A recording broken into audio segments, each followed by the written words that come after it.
हो आप सब? आशा करता हूँ कि आपको जो ये घर पर आपके विद्यालय का अनुभव मिल रहा होगा, उसे आप बहुत एंजॉय कर रहे होंगे और एंजॉयमेंट के साथ आपकी पढ़ाई भी हो रही होगी। आप सभी ने अपना कॉपी और कलम तो ले ही लिया होगा। तो चलिए देखते हैं आज के एपिसोड में हम क्या पढ़ेंगे। आज के एपिसोड की शुरुआत हर दिन की तरह हम कक्षा 11 की पढ़ाई से करेंगे, जिसमें हम गणित में समुच्चय पाठ को और आगे पढ़ेंगे। इसके बाद हम जीव विज्ञान में जीव जगत के बारे में जानेंगे।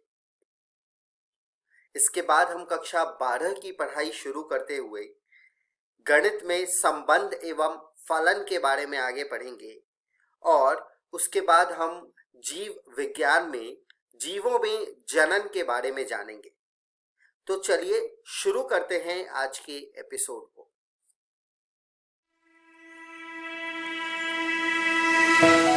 हेलो बच्चों, आज हम आपकी कक्षा 11वीं का अध्याय पहला पढ़ेंगे, जिसका नाम है समुच्चय भाग 3।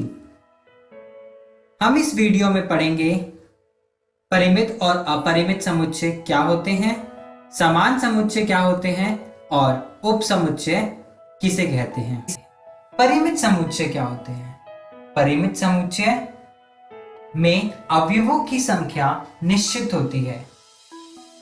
उदाहरण, हमारे पास एक ए समुच्चय है जिसके अंदर अवयव 1, 2, 3, 4 और 5 है। इसमें अवयव एक निश्चित रूप में है, तो हम इसे परिमित समुच्चय कहेंगे।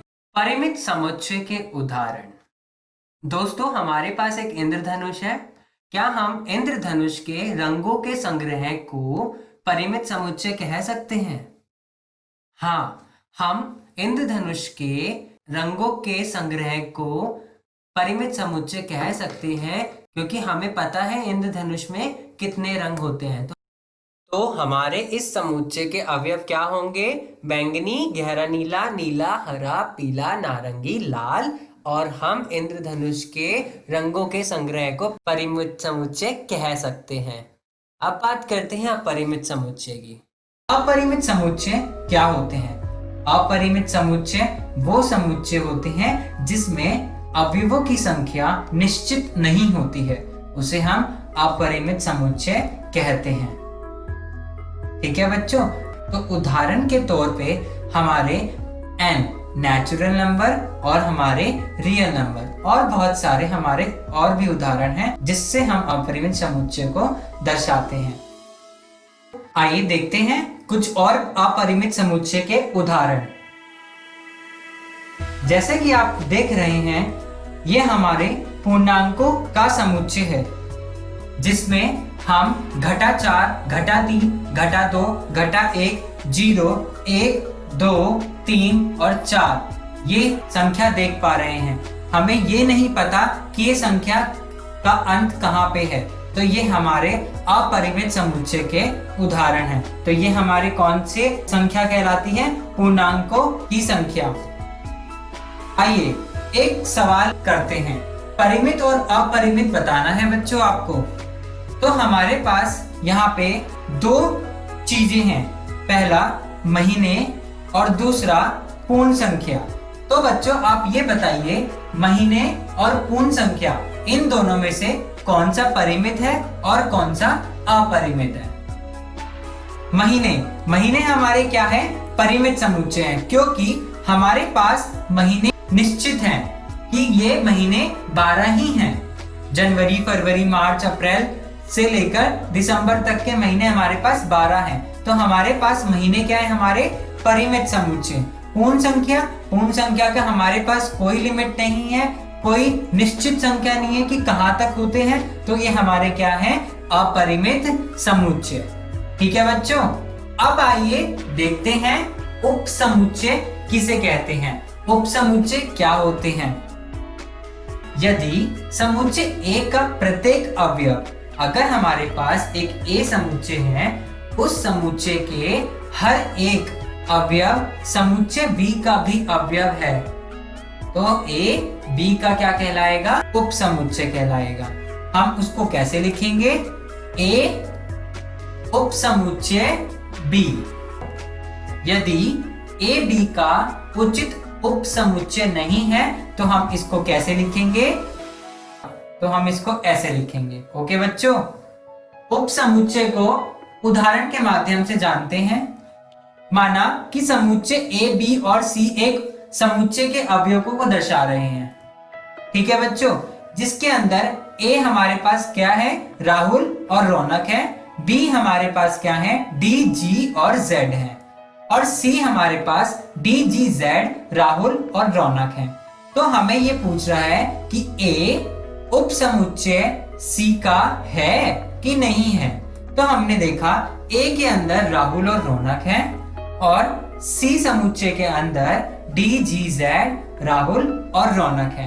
तो हमने ये पढ़ा था उप समुच्चय वो समुच्चय होता है जिसके अंदर ए के सारे अवयव दूसरे समुच्चय के अवयवों के अंदर हो, तो ही हम उसको एक दूसरे का उप समुच्चय कह सकते हैं। तो हमने देखा राहुल और रौनक इस समुच्चय के अंदर है और यही राहुल और रौनक सी समुच्चय के अंदर भी हैं। तो हम ये कह सकते हैं कि समुच्चय ए का प्रत्येक अवयव समुच्चय सी का भी एक अवयव है। तो समुच्चय ए समुच्चय सी का एक उप समुच्चय कहलाएगा। दूसरा उदाहरण देखते हैं। माना x हमारे पास 1 2 3 है, y हमारे पास 3 4 5 है, z हमारे पास 1 2 3 4 5 है। तो हमसे ये पूछ रहा है क्या x z का उप समुच्चय है? तो हमने सबसे पहले देखना है कि x के अंदर के जितने भी अवयव हैं वो z के अवयव के अंदर हैं कि नहीं है। तो हमने देखा कि x के अंदर के सारे अवयव 1 2 3 z के अवयव के अंदर हैं कि नहीं है।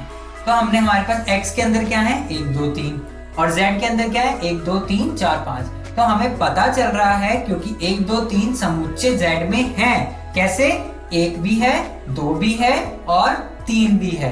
तो हमें ये कह सकते हैं कि x समुच्चय है z का। माना x हमारे पास ये है, y हमारे पास ये है और z हमारे पास ये है। तो ये पूछ रहा है कि y z का उप समुच्चय है कि नहीं है। तो हमने क्या देखना है? y के सारे अवयव क्या z के अंदर हैं? तो हमने हमारे पास ये है y 3 4 और 5। z के अंदर 3 4 5 है, देखते हैं।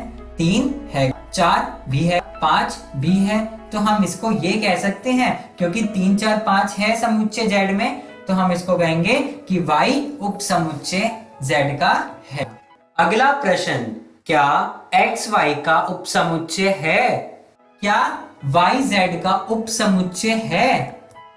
क्योंकि 1 2 समुच्चय y में नहीं है, क्योंकि x के अंदर 1 2 3 है, y के अंदर 3 4 5 है। लेकिन 1 2 जो x के अवयव हैं वो y में नहीं है। तो हम इसको ये कह सकते हैं कि x एक उप समुच्चय नहीं है। तो हम इसको कैसे लिखेंगे? x एक उप समुच्चय नहीं है y का। समान समुच्चय क्या होते हैं? समान समुच्चय वो समुच्चय होते हैं जिसमें दो समुच्चय बराबर हों।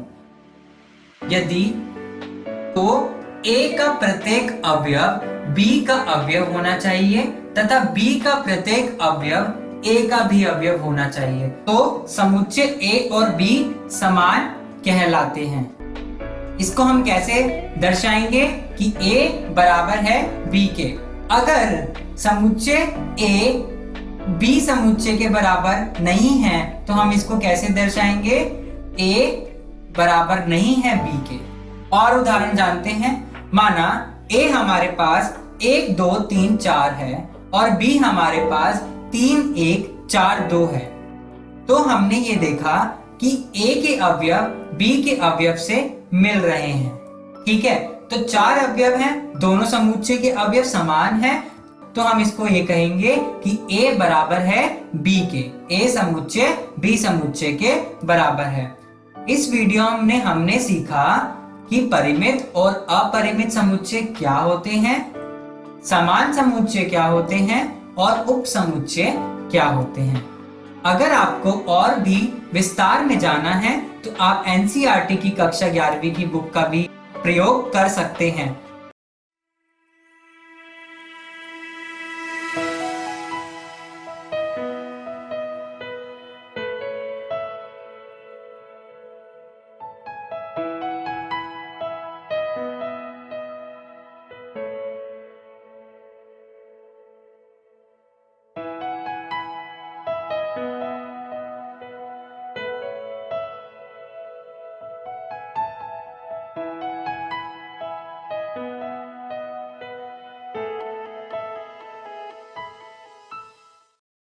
नमस्कार। हमारा देश और पूरा विश्व आज कोविड-19 की चुनौती का सामना कर रहा है। कोविड-19 अभी खत्म नहीं हुआ है। ऐसे में हमारा फर्ज है कि हम सतर्क रहें। इसलिए जब तक दवाई नहीं तब तक कोई ढिलाई नहीं। कोरोना से बचाव के लिए जरूरी है नियमित रूप से हाथ धोना, मास्क पहनना और आपस में उचित दूरी बनाए रखना। याद रखिए, 2 गज दूरी, मास्क है जरूरी। खांसी, बुखार या सांस लेने में कठिनाई होने पर हेल्पलाइन नंबर 1075 पर संपर्क करें। हेलो दोस्तों, जीव विज्ञान की इस वीडियो में आपका स्वागत है। आज हम एक नया अध्याय शुरू करने जा रहे हैं जिसका नाम है जीव जगत का वर्गीकरण। जैसे कि नाम से पता चल रहा है, इसमें हम जीवों को वर्गीकृत करेंगे। इस वीडियो में हम वर्गीकरण प्रणाली और मोनेरा जगत के बारे में चर्चा करेंगे। चलिए शुरू करते हैं। सबसे पहले हम वर्गीकरण प्रणाली को जानेंगे। इसमें हम 3 वर्गीकरण प्रणालियों के बारे में जानेंगे। तो जो सबसे पहले है उसे कहते हैं हम अरिस्टोटल की वर्गीकरण प्रणाली, दूसरी है लीनियस वर्गीकरण प्रणाली और तीसरी है 5 जगत वर्गीकरण प्रणाली। यह आपकी एनसीईआरटी किताब में दी गई है। आइए शुरू करते हैं। सबसे पहले हम अरिस्टोटल की वर्गीकरण प्रणाली को जानेंगे। दोस्तों, अरिस्टोटल एक शख्स था जिन्होंने पादपों को सरल आकार के लक्षणों के आधार पर वृक्ष, झाड़ी और शाक में वर्गीकृत किया था और इन्होंने प्राणियों को उनके रक्त की उपस्थिति और अनुपस्थिति के आधार पर भी वर्गीकृत किया था। आइए अब लीनियस की वर्गीकरण प्रणाली को जानते हैं। दोस्तों, जरा यहां देखिए, यह लीनियस का चित्र है और इन्होंने द्विजगत पद्धति अपनाई, जिसका मतलब है उन्होंने जीवित चीजों को 2 जगतों में डिवाइड किया था। पहला है प्लांटी और दूसरा है एनिमेलिया। मगर दोस्तों, इस वर्गीकरण प्रणाली की भी कुछ सीमाएं थी। तो जो सीमा थी वह यहां पर लिखी है। इस पद्धति के अनुसार ससीम केंद्रिकी यानी कि यूकैरियोट्स एवं असीम केंद्रिकी यानी कि प्रोकैरियोट्स, एक कोशिक एवं बहुकोशिक तथा प्रकाश संश्लेषी जिसमें कि ग्रीन एल्गी आते हैं और अप्रकाश संश्लेषी यानी कि फंजाई के बीच में विभेद स्थापित करना संभव नहीं है। तो यह इसकी एक मेजर लिमिटेशन यानी कि सीमा थी, जिस वजह से यह वर्गीकरण प्रणाली ज्यादा समय तक चली नहीं। फिर कुछ समय बाद एक और वर्गीकरण प्रणाली आई जिसका नाम है 5 जगत वर्गीकरण प्रणाली। अब इसको जानते हैं। सन 1969 में आर.एच. व्हिटेकर द्वारा 5 जगत वर्गीकरण की पद्धति प्रस्तावित की गई थी। यह कोशिका संरचना, थैलस संरचना, पोषण प्रक्रिया, प्रजनन एवं जाति वृत्तीय संबंध पर आधारित है। दोस्तों, जो 5 जगत वर्गीकरण प्रणाली में जितने भी जगत आते हैं वह कुछ इस प्रकार से व्यवस्थित किए गए हैं। जो सबसे पहला है उसे हम कहते हैं मोनेरा, दूसरा है प्रोटिस्टा, तीसरा है कवक, चौथा है पादप और 5वां है जंतु। अब हम इनको एक एक करके समझेंगे। आइए दोस्तों, सबसे पहले हम मोनेरा जगत से शुरू करते हैं। सभी बैक्टीरिया मोनेरा जगत के अंतर्गत आते हैं।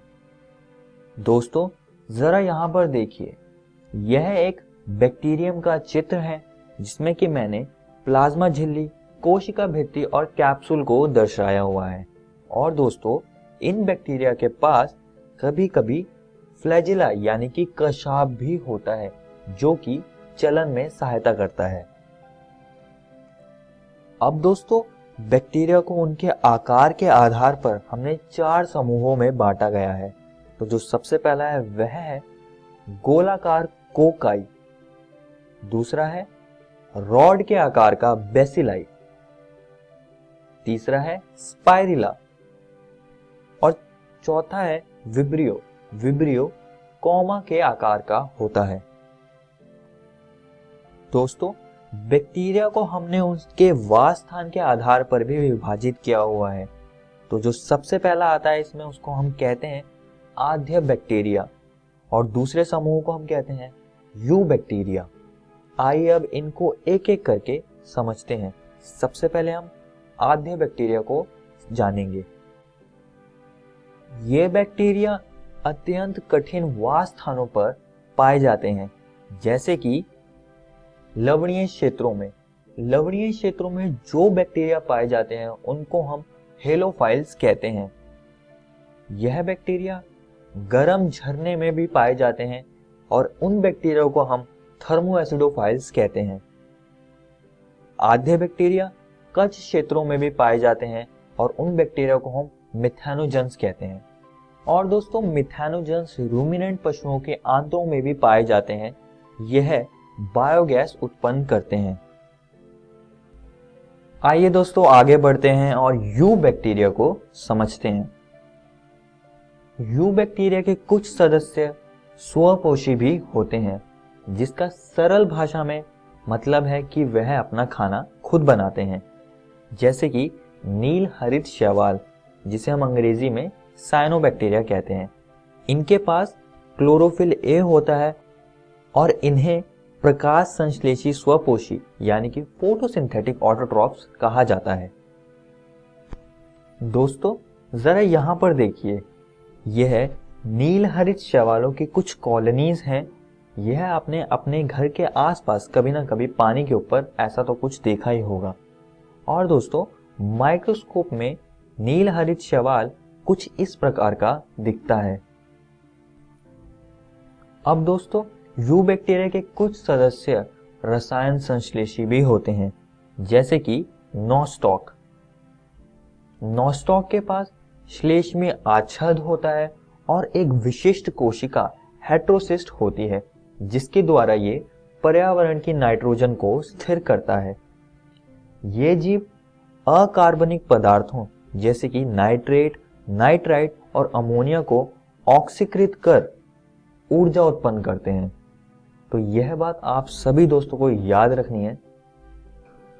आइए दोस्तों, अब इसके परपोषी सदस्यों के बारे में चर्चा करते हैं। इनमें से अधिकतर बैक्टीरिया अपघटक यानी कि डीकंपोजर्स हैं। दूध से दही बनाना, प्रतिजैविक का उत्पादन आदि यह सारी क्रियाएं परपोषी बैक्टीरिया करते हैं। और इनमें से कुछ बैक्टीरिया बीमारियां जैसे कि हैजा, टाइफॉइड, टिटनस आदि भी करते हैं। आइए दोस्तों, बैक्टीरिया में जनन की प्रक्रियाओं को समझते हैं। अनुकूल परिस्थितियों में बैक्टीरिया कोशिका विभाजन द्वारा जनन करते हैं, मगर विपरीत परिस्थितियों में यह बीजाणु यानी कि स्पोर को बनाता है। सबसे पहले इसका डीएनए डिवाइड होता है और 4 स्पोर में बदल जाता है। बाद में यह 4 स्पोर मात्र कोशिका के अंदर चला जाता है और कॉर्टेक्स की एक लेयर बनाता है। इसके बाद कैल्शियम बाहर से आता है और पानी को हटा देता है। इसमें एक प्रोटीन कोट भी बनता है और अंत में एक एक्सोस्पोरियम की एक लेयर बनती है और आखिरी में यह बीजाणु बाहर आ जाता है, जो कि अनुकूल परिस्थितियों के आने के बाद यह एक नए बैक्टीरिया में बदल जाएगा। दोस्तों, इसका एक और सदस्य है जिसका नाम है माइकोप्लाज्मा। यह रोगजनक होते हैं जो कि बिना ऑक्सीजन के भी जीवित रह सकते हैं और दोस्तों, इनमें कोशिका भित्ति नहीं पाई जाती है। यहाँ पर दोस्तों मोनेरा जगत समाप्त होता है।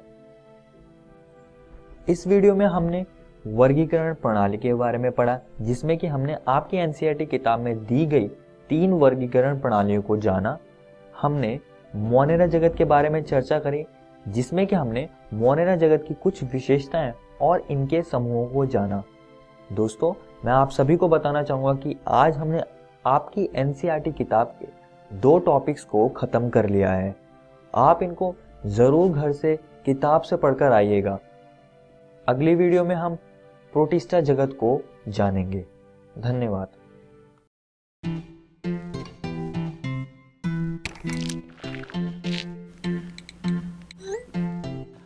देखो, हाथ बेचारा अपना काम करते करते खुद ही कोरोना वायरस बन रहा है।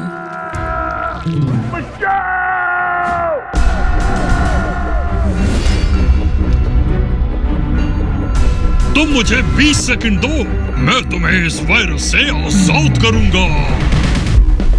ये ले, ये भी ले।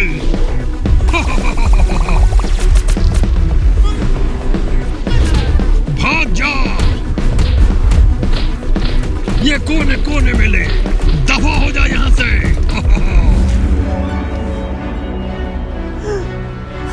मैं जीत गया। मिलते रहना दिन में कई बार।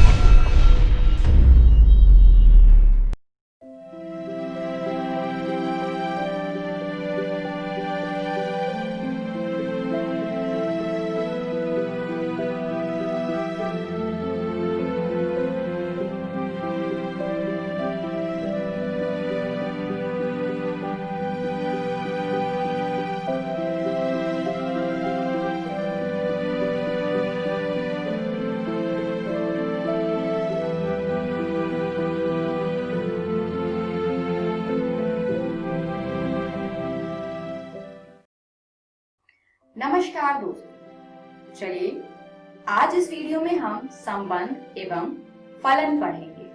तो आज की वीडियो संबंध एवं फलन का पार्ट 3 है। चलिए देखते हैं पार्ट 3 में हम क्या पढ़ेंगे। फलनों का संयोजन तथा व्युत्क्रमणीय फलन। चलिए देखते हैं फलनों के संयोजन की परिभाषा क्या है। मान लीजिए कि f एक फलन है जो a से b पर परिभाषित है तथा g दूसरा फलन है जो b से c पर परिभाषित है। तब f और g का संयोजन GOF से निरूपित होता है तथा GOF a से c पर परिभाषित होता है।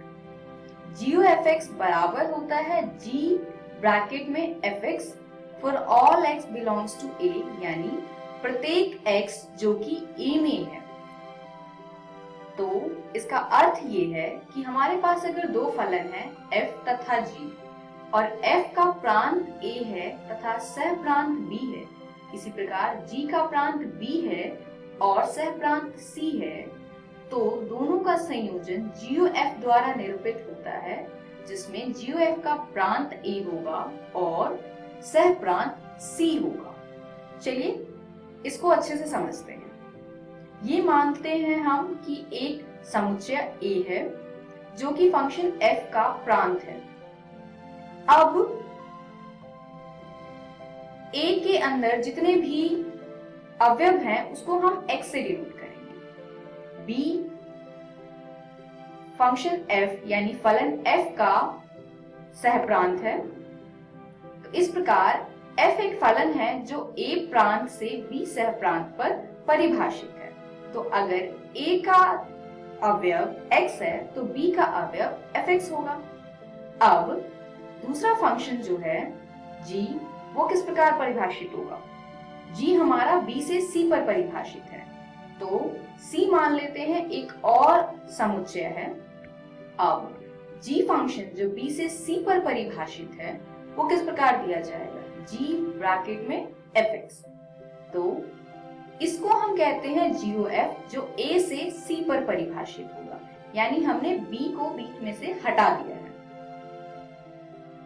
अब GOF का मान बराबर होता है g ब्रैकेट fx के। तो इसको कहते हैं f और g का संयोजन। तो आप देख पा रहे होंगे कि g फंक्शन का जो प्रांत है वो एक्चुअली में f फंक्शन यानी f फलन का सह प्रांत है। इन शॉर्ट हमें फॉर्मूला प्राप्त होता है GOF बराबर g ब्रैकेट में fx for all x belongs to a, यानी प्रत्येक x जो कि a में है। चलिए उदाहरण देखते हैं। उदाहरण है, मान लीजिए कि f 2, 3, 4, 5 से 3, 4, 5, 6 पर परिभाषित है और g 3, 4, 5, 6 से 7, 11, 15 पर परिभाषित है।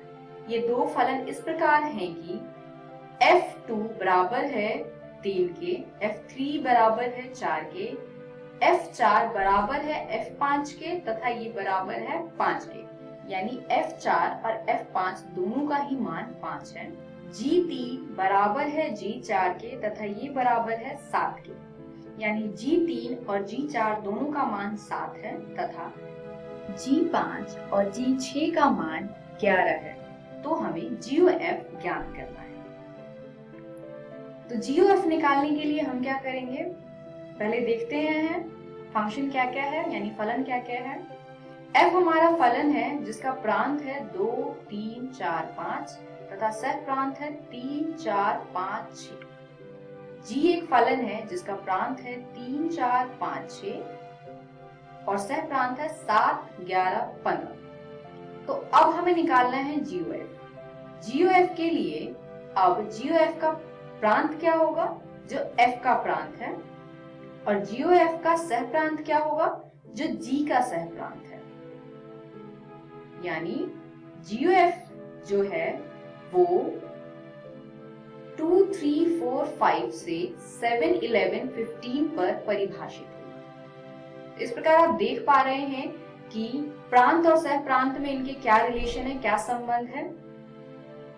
हम क्या करते हैं, f के सह प्रांत को और g के प्रांत को बीच में से हटा देते हैं और इस प्रकार हमें GOF का प्रांत तथा सह प्रांत प्राप्त होता है। चलिए अब मान निकालते हैं। दिए हुए वैल्यूज को यहाँ पर लिखते हैं। f हमें दिया हुआ है, g दिया हुआ है तथा ये सारे मान हमें प्रश्न में दिए हुए हैं। अब हमें निकालना है GOF। तो देखते हैं GOF 2 पर क्या होगा। GOF ब्रैकेट 2 हमने लिखा है, तो ये बराबर होगा संयोजन की परिभाषा से g ब्रैकेट में f2। अब यहाँ पर f2 का मान हमें प्रश्न में दिया हुआ है। f2 का मान क्या है, f2 का मान है 3। तो हम क्या करेंगे, हम इस f2 को 3 से रिप्लेस करेंगे, तो ये हो जाएगा g ब्रैकेट में 3।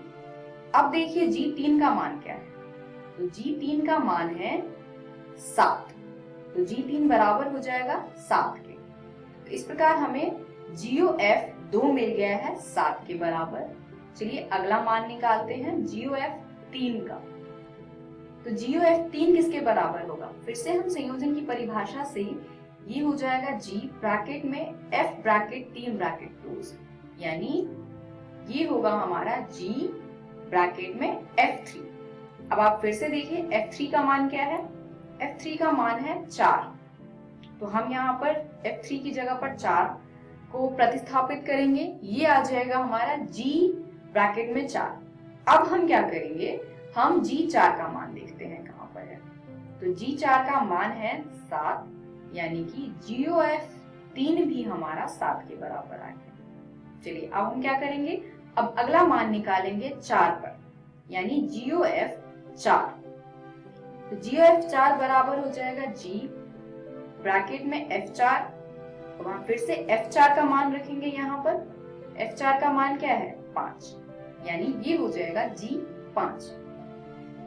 अब हम g5 का मान रखेंगे। तो g5 का मान क्या है, g5 का मान है 11, यानी ये बराबर हो जाएगा 11 के। अब बचा हमारा आखिरी अवयव यानी कि 5। तो अब हम निकालेंगे GOF 5 जो बराबर होगा g ब्रैकेट में f5। अब हम f5 का मान देखते हैं। f5 का मान है 5, तो वो हमने यहाँ पे रखा है g ब्रैकेट में 5 तथा G5 का मान है 11। तो इस प्रकार हमने GOF के सारे मान ज्ञात कर लिए हैं।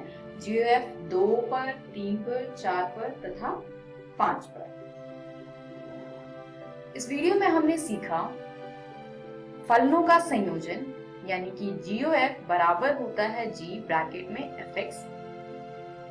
अगली वीडियो में हम पढ़ेंगे व्युत्क्रमणीय फलन। धन्यवाद।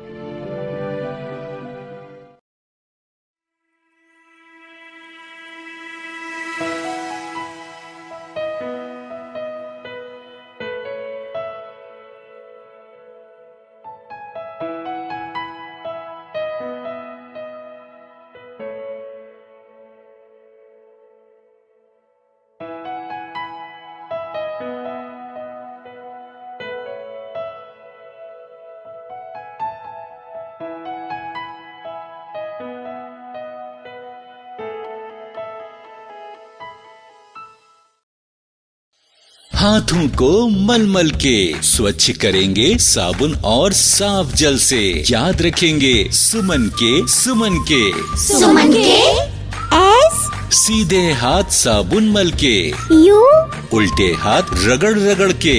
याद रखेंगे सुमन के एम मुट्ठी के ऊपर हाथ फिरा के, ए अंगूठे के ऊपर गोल घुमा के।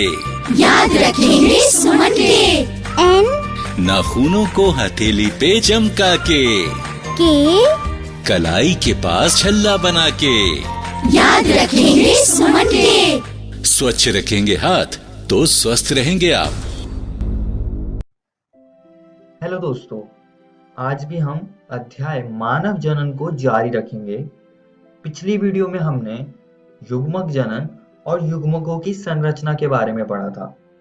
इस वीडियो में हम आर्तव चक्र और अंडोत्सर्ग को समझेंगे। तो चलिए शुरू करते हैं। अब दोस्तों, आर्तव चक्र मादा प्राइमेटो यानी कि बंदर, मनुष्य आदि में होने वाला जनन चक्र है। स्त्रियों में यह आर्तव चक्र प्रायः 28 या 29 दिनों की अवधि के बाद दोहराया जाता है। आइए जान लेते हैं कि यह होता क्या है। आर्तव चक्र नियमित प्राकृतिक परिवर्तन है जो महिला प्रजनन प्रणाली, विशेष रूप से गर्भाशय और अंडाशय में होता है, जो गर्भावस्था को संभव बनाता है। यह ओसाइट के उत्पादन के लिए, गर्भावस्था के लिए तथा गर्भाशय की तैयारी के लिए आवश्यक है। एक ऋतुस्राव या रजोधर्म से अगले ऋतुस्राव या रजोधर्म तक के घटना को आर्तव चक्र कहते हैं और ये ऐसे ही चलती रहती है। आइए दोस्तों, अब आर्तव चक्र के चरणों को समझ लेते हैं। इसमें जो सबसे पहला चरण है वो है ऋतुस्राव या रजोधर्म, दूसरा है पुटकीय प्रावस्था और तीसरा है स्रावी प्रावस्था। अब दोस्तों, ऋतुस्राव यानी कि रजोधर्म में रक्तस्राव होता है जो कि गर्भाशय की अंतःस्तर परत और उसकी रक्त वाहिनियों के नष्ट होने के कारण होता है। पुटकीय प्रावस्था में परिपक्व फॉलिकल का विकास होता है। और दोस्तों, स्रावी प्रावस्था में अंडोत्सर्ग के बाद की सारी घटनाएं होती हैं जिसमें कि पित्तपिंड का बनना भी शामिल है। आइए सबसे पहले अंडोत्सर्ग को समझते हैं। ये आर्तव चक्र की एक घटना है जिसमें कि अंडाशय से अंडाणु निकलता है। अंडाशय के अंदर कई सारे फॉलिकल्स होते हैं जिसमें कि इमैच्योर अंडाणु होते हैं। अब दोस्तों, जैसा कि मैंने आपको बताया कि आर्तव चक्र 28 दिन तक चलती है। पहले 7 दिन में एक साथ कई सारे फॉलिकल्स विकास करने लगते हैं। ये फॉलिकल्स एस्ट्रोजन हार्मोन उत्पन्न करते हैं। 7वें दिन एक प्रमुख फॉलिकल पूरी तरह से विकसित कर पाता है। यह फॉलिकल अंडाणु को भी विकास करने में मदद करेगा जो कि इसके अंदर होता है।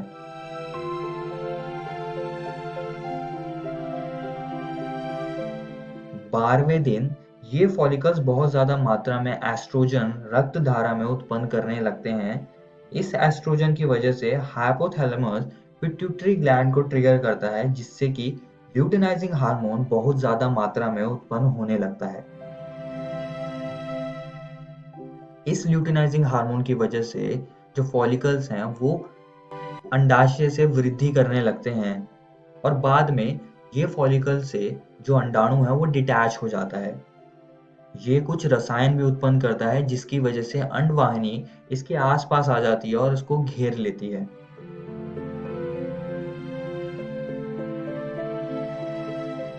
और अंत में जो अंडाणु है वो बाहर की तरफ आ जाता है, जिससे कि अंडोत्सर्ग का प्रक्रिया पूरी तरह से हो जाती है।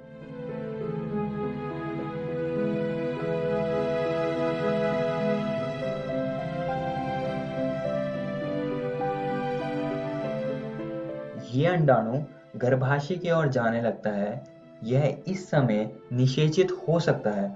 अगर निषेचन नहीं होता है तो ये रजोधर्म के कारण गर्भाशय परतों के साथ साथ योनि से बाहर आ जाएगा।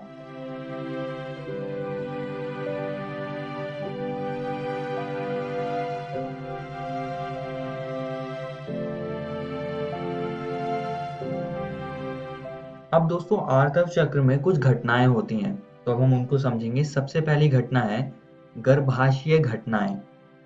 तो जैसा कि दोस्तों मैंने आप सभी को बताया कि आर्तव चक्र में कुछ चरण होते हैं, जैसे कि ऋतुस्राव, पुटकीय प्रावस्था और स्रावी प्रावस्था। यहाँ पर मैंने दिनों को दिखाया हुआ है जो कि आर्तव चक्र में होते हैं। अब ये वाली लाइन रजोदर्शन यानी कि मासिक धर्म को दिखा रही है, जिसका मतलब है कि यहाँ पर गर्भाशय की अतः स्तर और रक्त वाहिनियां नष्ट हो रही है, जिसके कारण एक तरल पदार्थ योनि से बाहर आता है। और ये वाली लाइन गर्भाशयीय घटना को दिखा रही है। अगर दोस्तों आप गर्भाशयीय घटना वाली रेखा को देखें तो ऋतुस्राव वाले चरण में ये नीचे की ओर जा रहा है, जिसका सीधा साधा मतलब है कि यहाँ पर गर्भाशयीय अंतः स्तर और रक्त वाहिनियां नष्ट हो रही हैं, जिसकी वजह से ऋतुस्राव होता है। और फिर बाद में ये ऊपर की तरफ जा रही है, जिसका मतलब है कि गर्भाशय अपने आप को तैयार कर रहा है निषेचित अंड के लिए। और दोस्तों अगर निषेचन नहीं होता है तो अगले चक्र का आरंभ हो जाएगा। आइए दोस्तों अब आगे बढ़ते हैं और पिट्यूटरी हार्मोन स्तर को समझते हैं। ये वाली रेखा LH यानी कि ल्यूटिनाइजिंग हार्मोन को दर्शा रही है और ये वाली रेखा FSH यानी कि फॉलिकल स्टिमुलेटिंग हार्मोन को दर्शा रही है। अब जैसे कि आप देख सकते हैं कि पुटकीय प्रावस्था में ये दोनों हार्मोन ल्यूटिनाइजिंग हार्मोन और FSH हार्मोन पीक पर होंगे, जो कि फॉलिकल्स के विकास में मदद करेगा। आइए दोस्तों अब आगे बढ़ते हैं और अंडाशय घटनाओं को समझते हैं। अब दोस्तों एस्ट्रोजन हार्मोन की मात्रा पुटकीय प्रावस्था में ज्यादा होगी, जिससे कि फॉलिकल्स को मैच्योर होने में मदद होगी। और साथ में फॉलिकल स्टिमुलेटिंग हार्मोन और ल्यूटिनाइजिंग हार्मोन भी इसमें मदद करेंगे, जिसकी वजह से अंडोत्सर्ग होगा।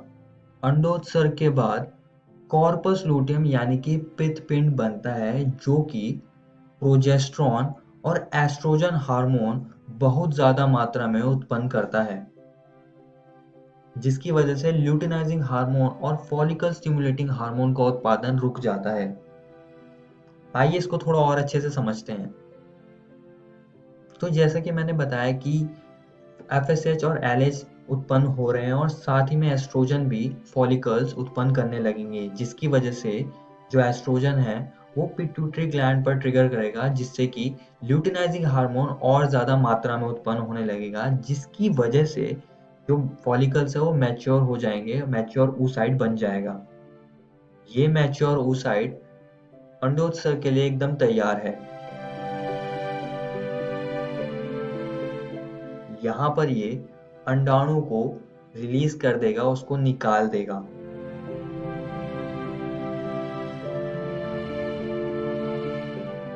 और बचा हुआ हिस्सा पित्तपिंड यानी कि कॉर्पस लूटियम में बदल जाएगा। इसके बारे में हमने इससे पिछली वीडियो में भी पढ़ा था।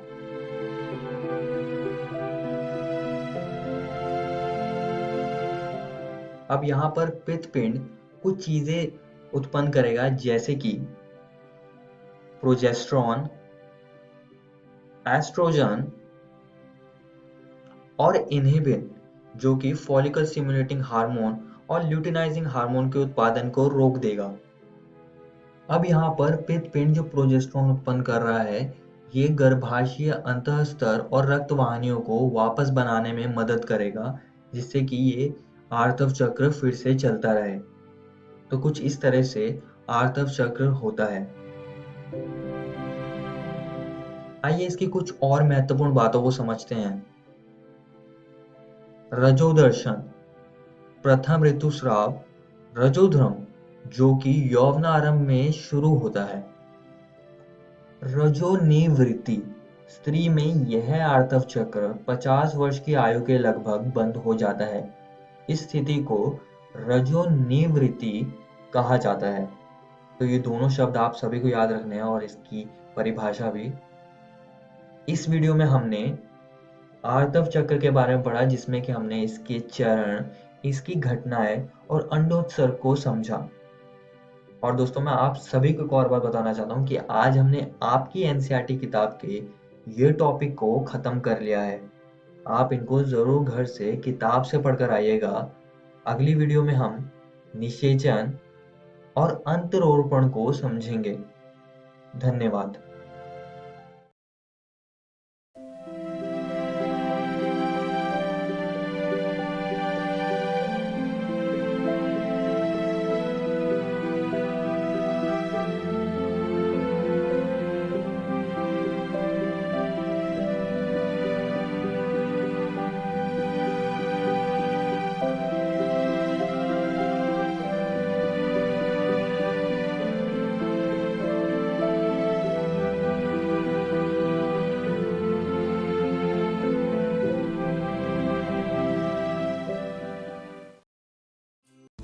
कोरोना वायरस का खतरा होगा कम जब हाथों को बार बार धोएंगे हम। साथियों, जब आपके हाथ गंदे हों, खांसने और छींकने के बाद, किसी भी सतह या वस्तु को छूने के बाद, शौचालय के इस्तेमाल के बाद, खाना बनाने, परोसने, खाने से पहले और खाना खाने के बाद अपने हाथों को 20 सेकंड तक साबुन और पानी से अच्छी तरह धोएं। पानी को बर्बाद ना करें। हाथों को साबुन से मलते समय पानी का नल बंद रखें। हाथ धोते समय आप हाथ धोने के चरणों का पालन करें। पहले हथेली से हथेली, फिर हथेलियों के पीछे, अंगुलियों के बीच में, अंगुलियों के पीछे, अंगूठे के तले पर और आखिर में अंगुली के नाखूनों को अच्छी तरह धोएं। यदि किसी को खांसी, बुखार या सांस लेने में तकलीफ जैसे लक्षण हैं या अधिक जानकारी चाहिए तो अपने नजदीकी सरकारी अस्पताल या सरकार के टोल फ्री नंबर 104 या 1075 पर संपर्क करें।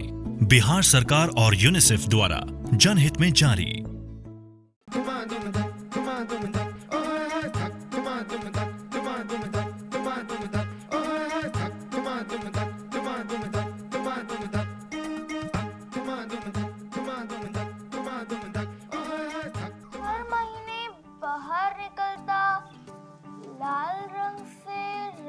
जाता, कभी छुपने के लिए खेत भागता या नहा के घर घुस जाता। बेटा बेटा, ये क्या बड़बड़ा रही हो? कुछ नहीं माँ, मैं पहेली सुलझा रही हूँ, पर मुझे समझ में ही नहीं आ रहा है। कौन सी पहेली? माँ, आप अंदर चलो ना माँ। क्या हुआ? माँ चलो तो सही। अरे बता ना। अरे माँ चलो, माँ चलो। क्या हुआ बेटा? माँ, वो आज से मेरा महीना शुरू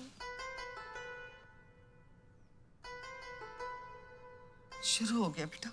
माँ अभी दर्द वर्द नहीं है। आंगनबाड़ी भाभी ने ये चुटकियों में गायब कर दिया और ये पहेली भी उन्होंने ही दी है। हर महीने बाहर निकलता, लाल रंग से ये रंग आ जाता, छुपने के लिए कभी खेत भागता या नहा के घर घुस जाता। जो इसे सुलझाएगी पहेली की सहेली कहलाएगी कहलाएगी।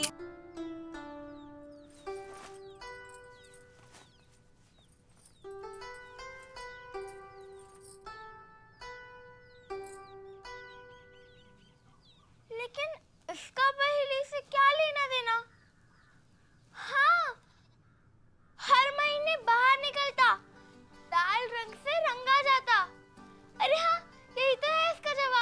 हाँ बेटा, महीना सूखने के लिए ऐसे ही साफ सूखे सूती कपड़ों का इस्तेमाल करना चाहिए। लेकिन माँ, अगर वो कपड़ा गीला हो गया तो मैं उसका क्या करूँ? सब समझाऊंगी मेरी बच्ची। इन दिनों में मोटे मोटे 3 चीजों का तुम्हें खास ख्याल रखना पड़ेगा। एक, साफ सफाई, दूसरा रख रखाव और तीसरा निपट निपटाव।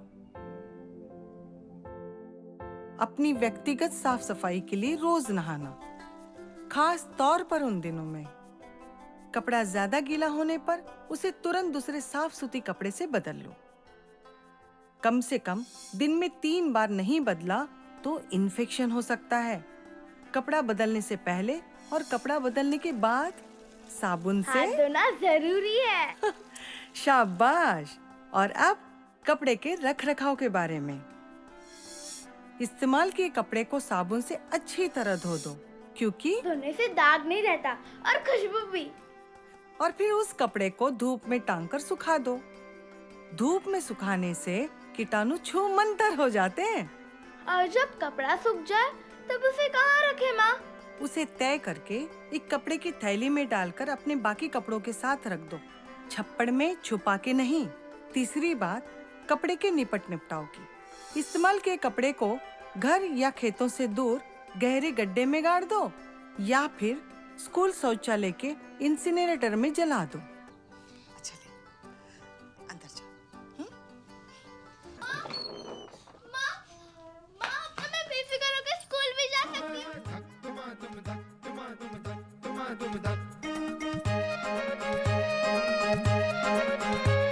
हवाओं में शोर है ये चर्चा, रो रहे तेरे पंख है तैयार, ना रुकती तेरी अब रफ्तार। हौसलों में आ गई जा, तेरी ही जीत का है ये फरमान। ऐसी उड़ान लगा, पंछियों से आँख मिला। ऐसी उड़ान लगा, पंछियों से आँख मिला। पहेली की सहेली है तू, पहेली की सहेली। अरे पहेली की सहेली है तू। ये एक और पहेली। कल मैं सुलझाऊंगी। नहीं, मैं सुलझाऊंगी। मैं नहीं सुलझाऊंगी। अरे अरे क्या गोरी, अरे खींचो मत।